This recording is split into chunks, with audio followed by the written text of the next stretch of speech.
ساڵی 2007 تا 2009 نرخی یەک بەرمیل نەوت بۆ کەمتر لە 6 دۆلاری ئەمریکی دابەزی بوو. ئەمە ژوای کردبوو رووسیا بکەوێتە ژێر بارێکی ئابووری دژوارەوە. ئەمە کاریگەری کردووە سەر ئابووری ئێرانیش.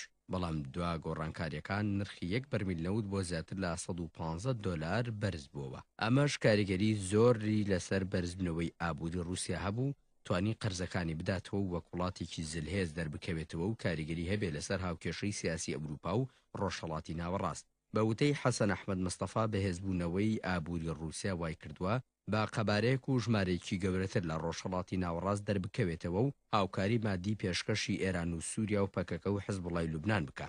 دەژڵێ ئێستا کە نرخی یەک بەرمیل نەوت بۆ 6 دۆلار دابەزیوە و سعودیەش ڕۆڵی بنچینەی لەو بارەدا هەیە و بەهای دراوی ڕووسی ڕۆبلیش دابەزیوە و قەیرانێکی ئابووری پێشبیری نەکراوە ڕووی لە رووسیا کردووە. ئەمە ژوای کردووە بەرەی رووسیا لە ڕۆژهەڵاتی ناوەڕاست و یەکێتی ئەوروپا زیانمەندی یەکەم بن لە بەرامبەر بەرەی ئەمریکا و هاوپەیمانانی. حەسەن ئەحمەد مستەفا پێشوایە سەرکەوتنە سەربازی و ئابووریەکانی هەرێمی کوردستان وەتە هۆی نیگەرانی رووسیا و بەرەکەی لە ڕۆژهەڵاتی ناوەڕاست کە لە ئێستادا وتەکانی سەلاحەدین دەمیرتاش سەرکردەی سیاسی پەکەکە لە باکووری کوردستان و جەمیل بایک سەرکردەی سەربازی پەکەکە لە قەندیل بەشداریکردنیانە لەو بەرەیە دژ بە هەرێمی کوردستان و سەرکەوتنی پێشمەرگە و هێزەکانی هاوپەیمانان بەسەر تیرۆرستاندا دەژڵێ حەق نییە ئەندامانی کورد لەو بەرە هەرێمی و نێودەوڵەتیە لە پێش دژمنانەوە زیان بە هەرێمی کوردستان بگێنن و دژی سەرکەوتنە ئابووری و سیاسی دیپلۆماسی و سەربازەکانی کوردستان بوەستنەوە و باس لە پارچە پارچەکردنی خاکەکەی و دروستکردنی کانتۆنی سربەخۆ لە شنگال بکەن.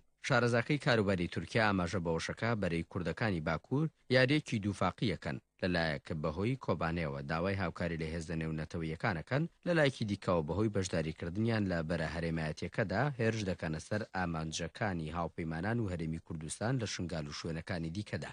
دەژڵێ دەبێ پێش بەمانە بگیرێت و خەڵکی لێ وشار بکرێتەوە کە هەرێمی کوردستان نەخرێتە ناو ئەو بەرەیەوە، چونکە هەرێمی کوردستان ئامانجێتی لەگەڵ ئێران و تورکیا بەیەک ئاراستە مامەڵە بکە و پەیوەندەکانی لەگەڵ هەردوو وڵات باش بێ و هاوسەنگی لە نێوان ئەو دوو هاوسەیەدا بپارێزێت.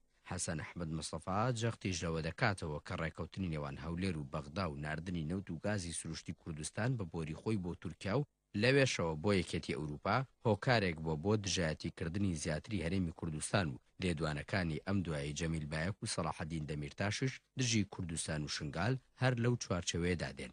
ئەو نمونە بەچوونی هەرێکە لە ڕەجەب تەیب ئەردۆغان سەرۆک کۆماری تورکیا و سەلاحەدین دەمیرتاش بۆ رووسیا دێنێتەوە کە رووسیا دەیەوێت لە ڕێگەی بەرەکەیەوە کار لەسەر لاوازکردنی ئابووری کوردستان بکە و کێشە بۆ هەناردەکردنی نەوت و گازی سروشتی هەرێمی کوردستان بۆ یەکێتی ئەوروپا دروست بکە. دەژڵێ پێشبینیەکرێ هەرێمی کوردستان بەهۆی بەرزبنەوەی پێگە ئابووری و دیپلۆماسی و سەربازەکەی لە ئایندەدا زیاتر بکرێتە ئامانجی ئەو بەرەیە.